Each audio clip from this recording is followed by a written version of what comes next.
అందరికీ నమస్కారం. రీసెంట్గా మహిళలపై ఒక మంత్రి భర్త కొన్ని అనుచిత వ్యాఖ్యలు చేయటం జరిగింది. సో దీంతో ఆ మంత్రికి ఆ పదవి కూడా పోయిందట. సో ఎక్కడ ఆ మంత్రి ఎవరు డీటెయిల్గా తెలుసుకుందాం. ఒకసారి ప్రస్తుతం స్టూడియోలో జర్నలిస్ట్ శేషరావు గారు ఉన్నారు. వెల్కమ్ చెప్దాం. Hello sir. హలో సార్, ఎక్కడ సార్ ఇన్సిడెంట్? సో జనరల్గా ఒక మహిళ పదవిలో ఉంటే ఆ మహిళ భర్త వివాదాస్పద వ్యాఖ్యలు చేస్తే ఆ మహిళ పదవిని ఓడబేగటం అనేది ఎక్కడ లేదు. అవును, మన తెలుగు రాష్ట్రాల్లో కూడా చాలామంది మహిళలు చట్టసభల్లో ఉన్నారు.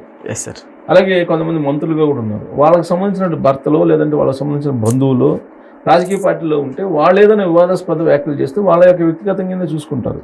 కానీ ఈ ఎవరైతే పదవుల్లో ఉన్నారో రాజ్యాంగబద్ధ పదవుల్లో వాళ్ళని ఎక్కడ కూడా సస్పెండ్ చేయడం లేదంటే ఆ పదవుల నుంచి తీసేయడం జరగలేదు దాదాపుగా. ఎక్కడ దగ్గర రీసెంట్గా మనకు ఆంధ్రప్రదేశ్లో ఈ పెన్షన్లు సామాజిక పెన్షన్ల పంపిణీకి సంబంధించినటువంటి అంశంలో ఒక మంత్రికి సంబంధించినటువంటి వాళ్ళు వైఫ్ అక్కడికి వెళ్ళి ప్రోటోకాల్ వ్యవహారం ఇవన్నీ చేశారు. అయినంత మాత్రం ఆ మంత్రి పదవి అయితే ఓడబీకలేదు కదా. కానీ ఉత్తరాఖండ్లో చోటు చేసుకున్నటువంటి పరిణామం చూస్తే ఆశ్చర్యం కలిగిస్తుంది. ప్లస్ ఇలాంటి వాటిని మనం ఆహ్వానించాలా లేదా వ్యతిరేకించాలా అనేది కూడా సందిగ్ధంలో ఉంది. కారణం ఏంటంటే మహిళలకి స్వేచ్ఛ కావాలి, సాధికారత కావాలని చెప్తుంటారు. అలాగే పురుషుడు ఏదైనా వ్యాఖ్యలు చేస్తే మహిళల మీద ఆ ప్రభావం పడుతుందా? ఇప్పుడు ఉత్తరాఖండ్లో మహిళా శిశు సంక్షేమ శాఖ మంత్రిగా రేఖా ఆర్య ఉన్నారు. ఆవిడ భర్త గిరిధర్ లాల్ సాహు అతని పేరు. ఆవిడ భర్త అతను బీజేపీలో ఉన్నాడు. ఈవిడ క్యాబినెట్లో మినిస్టరు. అతను అన్న వ్యాఖ్యలు ఏంటి? ఈ యూత్ తోటి మాట్లాడుతూ జనరల్గా ఇప్పుడు పెళ్లిగా అనేటువంటి వాళ్ళు చాలామంది ఉన్నారు. వాళ్ళతో మాట్లాడుతూ తేలిగ్గా తక్కువ ఖర్చుతోటి మీకు బీహార్ అమ్మాయిలు అయితే 25,000 తోటి వస్తారు, 25,000 ఇస్తే బీహార్ అమ్మాయిని పెళ్లి చేసుకోవచ్చు అని చెప్పి ఒక ప్రైవేట్ మీటింగ్లో ఆయన యథాలాపంగా చేసినటువంటి వ్యాఖ్యలు. ఆ వ్యాఖ్యలకు సంబంధించిన వీడియో సోషల్ మీడియాలో బయటకు వచ్చేసింది. బయటికి రావడంతో ఈ ఇండియా పక్షాలు, ఆడ ఎన్డీఏ అధికారంలో ఉంది, ఈ ఇండియా కూటమి పక్షాలు ఏం చేసినాయి అంటే క్షమాపణ చెప్పాలి అని చెప్పేసి అడిగారు.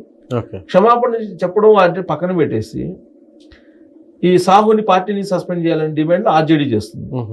కానీ ఎన్డీఏ పక్షం ఏం చేసింది? అక్కడ ఉన్నటువంటి అధికార పక్షంలో ఉండేటువంటి వాళ్ళు కూడా ఈ వ్యాఖ్యల పట్ల తీవ్రంగా వ్యతిరేకించారు. దాంతో ఈ రేఖా ఆర్య పదవి తీసేశారు, క్యాబినెట్ నుంచి ఆవిడని సస్పెండ్ చేశారు. అసలు దానికి ఇవిడికి ఏం సంబంధం? అదే అందుకే ఇప్పుడు మనం వీడియో చేయాల్సి వచ్చింది.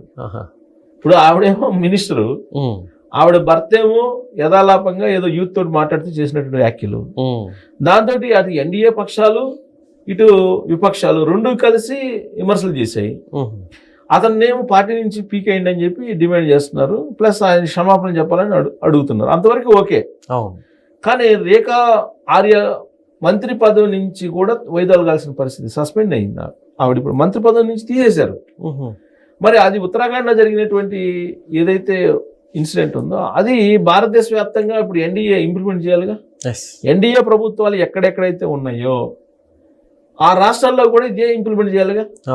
భర్త పదవిలో ఉంటే భార్య ఏదైనా ప్రోటోకాల్ సంబంధించినటువంటి క్రమశిక్షణ రహితంగా వ్యవహరించింది అనుకో, భర్త పదవి ఊడిపోవాలిగా. లేదు, భార్య మంత్రిగా ఉంది, భర్త ఏదైనా వ్యాఖ్యలు చేస్తే భార్య పదవి ఊడిపోవాలిగా. అలాంటివి ఏమైనా మన తెలుగు రాష్ట్రాల్లో జరుగుతున్నాయా? పోనీ ఎన్డీఏ పక్షాలు అధికారంలో ఉన్నటువంటి రాష్ట్రాల్లో జరుగుతున్నాయా? ఇవాళ భారతదేశంలో దాదాపు 25 రాష్ట్రాలకు పైగా ఎన్డీఏ ఆధీనంలో ఉన్నాయిగా, ఎన్డీఏ పక్షాలే ఉన్నాయిగా. మరి ఎక్కడన్నా జరుగుతుందా? ఒక ఉత్తరాఖండ్లో తప్ప. ఉత్తరాఖండ్లోనే జరిగింది. బహుశా రాబోయే రోజుల్లో అన్ని భారతదేశంలో ఉండే ఎన్డీఏ పక్షాల అధికారంలో ఉండేటువంటి అన్ని రాష్ట్రాల్లో కూడా ఇలానే జరుగుతుందేమో అని చెప్పి మనం భావించాలి. ఎందుకంటే భర్త చేసినటువంటి వ్యాఖ్యలు భార్య పదవిని ఊడగొడితే భార్య చేసినటువంటి వ్యాఖ్యలు కూడా భర్తను ఊడగొట్టాలిగా. అసలు మామూలుగా ఆయన 25,000 తోటి తక్కువ 25,000 ఇస్తే బీహార్ అమ్మాయిని చేసుకోవచ్చు, ఈ పెళ్లిళ్ళు చేసుకునేటువంటి వాళ్ళు ఎవరైతే యువత ఉన్నారో పెళ్లిళ్ళు కానిటువంటి వాళ్ళు 25,000 రూపాయలు ఇస్తే బీహార్ అమ్మాయిని చేసుకోవచ్చు అని చెప్పి ఆ వ్యాఖ్యలు చేశారు. సో ఆ వ్యాఖ్యలు బహుశా ఆయన పెళ్లి కానటువంటి వాళ్ళ గురించి చేశారు. సరే అది తక్కువ రేటుకి వస్తారు వాళ్ళు, తక్కువ ధరకు తక్కువ ఖర్చుతో చేసుకోవచ్చు వాళ్ళనైతే, బీహార్ అమ్మాయిలను అయితే అని చెప్పి అన్నాడు. సో సరే దాంట్లో అభ్యంతరం కొంత ఉంది, చెప్పేటువంటి తీరులో ఉంది. ఇప్పుడు మన శివాజీ మనం చేసినటువంటి వ్యాఖ్యల్లో కూడా ఆయన ఇంటెన్షన్ తప్పలేదు, ఆయన చేసినటువంటి వ్యాఖ్యలు 1-2 వ్యాఖ్యలు కొంచెం అభ్యంతరకరంగా ఉన్నాయి తప్పితే మిగతా ఏమి ఆయన ఇంటెన్షన్లో తప్పలేదు. ఆయన ఏమి మహిళా ద్వేషి కాదు. అలానే అక్కడ గిరిజల్లాల్ సాహు చేసినటువంటి వ్యాఖ్యలు కూడా అతని ఇంటెన్షన్ ఏంటి, పెళ్లి కానటువంటి యువత ఎక్కువైపోయింది, అమ్మాయిలు దొరకట్లేదు. కాబట్టి మీరేం చేస్తారంటే 25,000 తక్కువ ఖర్చుతోటి మీకు పెళ్లిళ్ళు కావాలంటే 25,000 ఇస్తే అమ్మాయిలను ఇస్తారు, అక్కడ తీసుకొచ్చుకొని మీ పెళ్లిళ్ళు చేసుకోవచ్చు, 25,000 తోటి అమ్మాయిలతో పెళ్లిళ్ళు చేసుకోవచ్చు అన్నాడు. ఓకే, ఆయన ఇంటెన్షన్ ఏంటి, పెళ్లి కానటువంటి వాళ్ళకి అక్కడైతే అమ్మాయిలు ఉన్నారు, మీకు పిల్లల్ని ఇస్తారు, పెళ్లి చేసుకోవచ్చు అని చెప్పారు. సరే, ఈ పదవి వెనక ఎవరైనా అంటే కావాలని కోరుకొని ఇదంతా చేయించారు అనుకోవచ్చా? ఇప్పుడు అదే అనుకోవాలి. ఇప్పుడు లేదంటే ఆ చిన్న ఇష్యూకి ఆ విధంగా మంత్రి పదవి పోయిందని అంటే మరి మిగతా చోట్ల కూడా అలానే జరగాలి. ఎక్కడ జరగలేదు, ఒక ఉత్తరాఖండ్లోనే జరిగింది, ఇంకెక్కడ జరగలేదు కదా. సార్, ఆ మంత్రి అక్కడ ఫైట్ చేయొచ్చు అంటారా? అవకాశం ఉంటుంది. ఆల్రెడీ సస్పెండ్ చేశారు. అది కాంగ్రెస్ బీజేపీ ప్రభుత్వంలో ఫైటింగ్లు ఏమి ఉండవు, ఉంటే కంటిన్యూ అవటం, లేదంటే ఉద్వాసన వెళ్ళిపోవడం, ఇలానే ఉంటుంది. ఇప్పుడు ఉండేటువంటి బీజేపీ అమిత్ షా గారు, నరేంద్ర మోడీ గారు ఆధ్వర్యంలో ఉంది. సో వాళ్ళు చెప్పిందే వేదం. ఇప్పుడు ఆల్రెడీ ఇప్పుడు ఆవిడ మంత్రి పదవి నుంచి తీసేశారు. ఇప్పుడు ఇలాగే ఉత్తరాఖండ్లో కొన్ని సంఘటనలు జరిగాయి. అక్కడ ఉత్తరాఖండ్లో గతంలో జరిగిన సంఘటనలు తీసుకున్నా ఇంచుమించు ఇలానే ఉంటాయి మీకు. గతంలో దాదాపుగా ఈ 12 మంది ఐఏఎస్ని సస్పెండ్ చేశారు. ఉద్యోగులు ఐఏఎస్లతో 12 మందిని భూ వివాదంలో సస్పెండ్ చేసేసారు. హరిద్వార్ భూమి విషయంలో, కుంభకోణం విషయంలో. అలాగే నీకు 2022లో తీసుకుంటే హరిక్ సింగ్ రావత్ పార్టీ వ్యతిరేక కార్యకలాపాలకు పాటుపడిందని చెప్పి మంత్రి పదవి నుంచి తీసేశారు అతన్ని. అక్కడ హరక్ సింగ్ రావత్ అని అతన్ని 2022లో. తర్వాత అతన్ని బీజేపీ బహిష్కరించింది అతన్ని. తర్వాత ఇటీవల ప్రేమ్చంద్ అగర్వాల్ తన వివాదాస్పద వ్యాఖ్యలు చేయడంతో అతను రాజీనామా చేయించారు.